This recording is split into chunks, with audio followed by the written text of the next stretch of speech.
Bonjour à toutes et à tous, bienvenue dans cette nouvelle vidéo.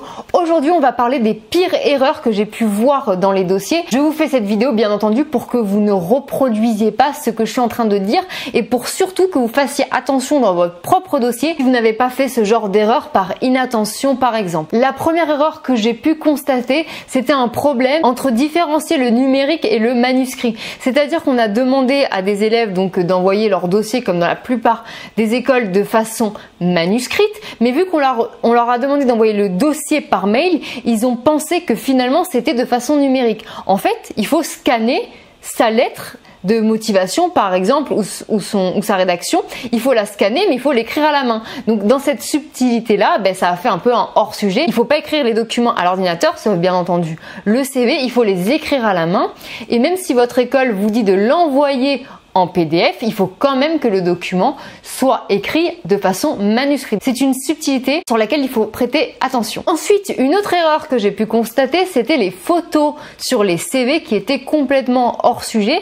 C'est-à-dire qu'on a soit des photos d'identité où la personne fait vraiment la tête, a l'air sévère, etc. comme une photo d'identité parce qu'on nous demande de pas avoir d'expression, de pas sourire, tête droite, etc. Donc ça, c'est pas terrible. C'est pas hyper grave, mais c'est pas terrible. J'ai déjà fait une vidéo là-dessus sur le format des photos. Je vais pas me répéter là-dedans, mais en tout cas, bon, ça encore, c'est pas terrible. Mais des fois, ça, je l'avais déjà dit, ça avait choqué pas mal de monde sur Instagram, où j'ai vu des filles envoyer des photos où elles ont des filtres de Snapchat avec des chats ou des oreilles ou je ne sais pas quoi. J'ai pas Snapchat, mais je vois à peu près ce que c'est. Il y a des personnes qui ont mis des photos sur les CV avec des filtres ou avec des oreilles, etc. Alors ça, c'est rédhibitoire. Moi, je reçois ça en tant que jury, j'ai l'impression que la personne, elle se moque complètement de nous. Enfin, ça va direct à la poubelle, c'est pas possible. On peut pas envoyer ça quand même. Je sais pas qu'est-ce qui est passé par la tête de cet élève, mais on n'envoie pas des photos de CV avec des filtres, ça c'est rédhibitoire. Donc ça, faites attention à ça au cas où vous pensez que c'est mignon, etc. Mais non, là on n'est pas sur les réseaux sociaux, on est dans le cadre d'une sélection de dossiers, donc faites attention à ça. J'ai vu également quelque chose qui n'est pas super original mais quand même rédhibitoire, c'est énormément de fautes d'orthographe. C'est vraiment ça, c'est un très gros problème. C'est-à-dire que j'ai déjà vu des dossiers envoyés aux écoles où c'est bourré de fautes d'orthographe, mais c'est pas juste deux fautes d'orthographe, c'est chaque mot, il y a une faute d'orthographe. Et ça, le problème, c'est que vous pouvez être mauvaise en orthographe, mais il faut vous faire corriger.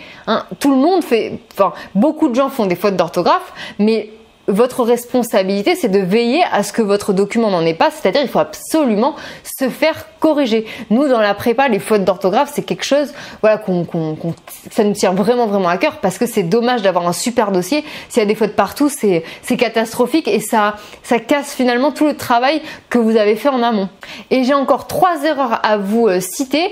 Dans un dossier, il manquait des pièces, c'est-à-dire qu'il n'y avait pas les diplômes, ou il manquait une lettre de motivation, ou il manquait un élément qui devait être intégré dans le dossier. Donc ça aussi, c'est une grande erreur parce que votre dossier, il est incomplet. Donc il va passer à la trappe.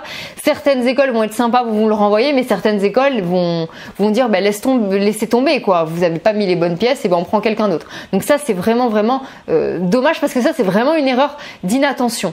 Donc quand vous êtes sur le point de fermer votre dossier, vérifiez bien, checkez bien 2-3 fois qu'il ne manque rien. Ensuite, alors ça, je sais pas comment ça a pu se passer, mais il y a une élève qui a envoyé son brouillon au lieu d'envoyer le vrai document. Alors ça, c'est une erreur d'inattention incroyable. C'est-à-dire qu'on voyait vraiment que c'était un brouillon, c'était écrit à l'arrache comme ça, où il y avait des petites annotations. La feuille, en plus, elle était arrachée en fait d'un cahier, donc on voit vraiment que c'était un brouillon. La personne a envoyé un brouillon dans son dossier, donc ça c'est catastrophique aussi. Donc là c'est rédhibitoire, elle n'a pas été prise. Donc faites attention dans l'organisation de vos pièces à ne pas mettre une pièce qui ne correspond pas. Si vous êtes sur un bureau éparpillé qui a plein de documents, n'envoyez pas, une recette de cuisine ou un truc qui traînait sur votre bureau. Faites attention quand vous fermez vos dossiers. Et ensuite, donc une autre erreur que j'ai vue, c'est une élève en fait qui a photocopié ses lettres de motivation et qui en a envoyé plusieurs dans des écoles différentes. Et ça fait en fait que le problème, c'est qu'elle ne s'est pas rendue compte, c'est que le destinataire, du coup, c'est toujours le même, sauf que c'est plusieurs écoles différentes. Ça veut dire que par exemple, elle vise l'école de Nancy, je sais pas, et elle envoie à Bordeaux avec l'intitulé le destinataire de Nancy. Donc ça, pareil, grosse faute d'inattention. Donc bon, bah, elle a pas été prise. Ça, c'était l'année dernière. Hein. C'est une élève sur Instagram qui m'a raconté ça. Je la connais pas, c'est pas une élève de la prépa, etc. Mais elle m'a raconté cette anecdote. Donc veillez bien à ne pas faire de photocopie. Je vous rappelle que c'est un document par à l'école, un document par école. C'est un document vraiment qui est unique.